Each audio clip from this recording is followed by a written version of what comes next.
So my wife and I are that couple in their mid to late 40s who never managed to get into the home ownership or home mortgage market in Australia.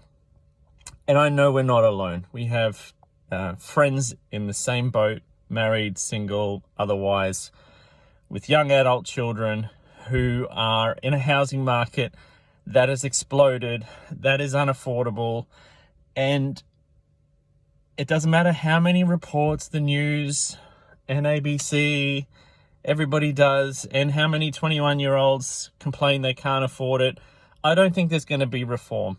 I do not think that the government is going to be able to fix this global issue of housing that is now overpriced thanks to the deflation of the dollar.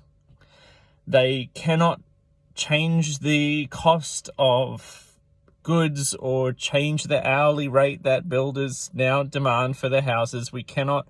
AI isn't going to fix this for us. It is what it is. And I think we just have to be honest and grieve the fact that we cannot live in the same world as our boomer parents did. All right? And if you're a 21-year-old watching this, the chance of you living like your boomer grandparents did or your late Gen Xer grandparents did is done. It's just not happening. The world does not look the same way it did. There are going to be 10 billion of us on the planet by 2050.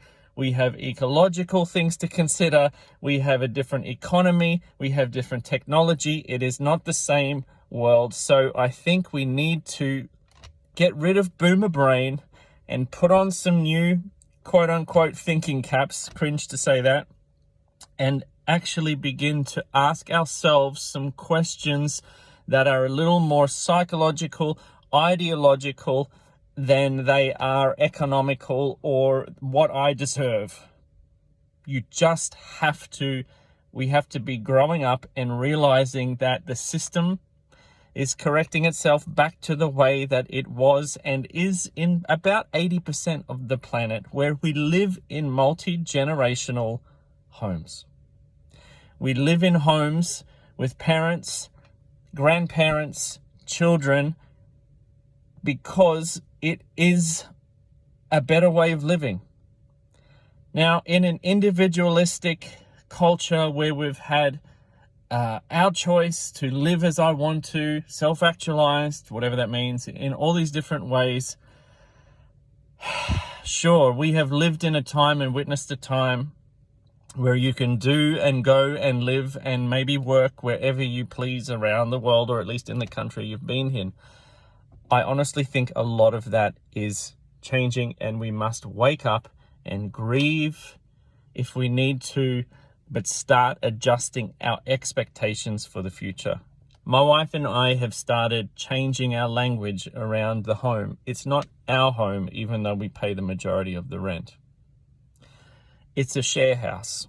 And so we start teaching our young adults and using a language, and they're like, it's not a share house. It actually is. If you're 21 and you're at home, or you're in your late teens and you have been raised into young adulthood, which I think you should have been, you should be able to do basic things around the house, and at least, if you occupy a room that you might call your own, is contribute to the rest of the household. And parents, if your kids are not doing this, it's time that you make them do this. Think of it as a share house. Think of it as spaces where you all have collaborative dwellings and private dwellings, e.g. the bedrooms, and you just have to learn how to share. Now, the rest of the world, and for millennia we've been doing this anyway, as humans, we have to get back to this. I actually think it's a blessing in disguise, because we have never lived with as much wealth and health,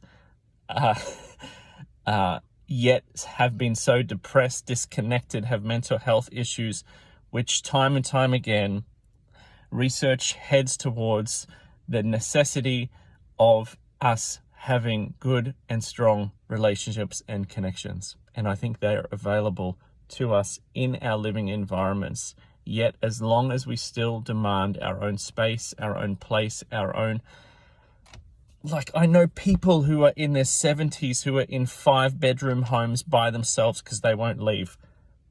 FFS, get out, hire rooms out, do something.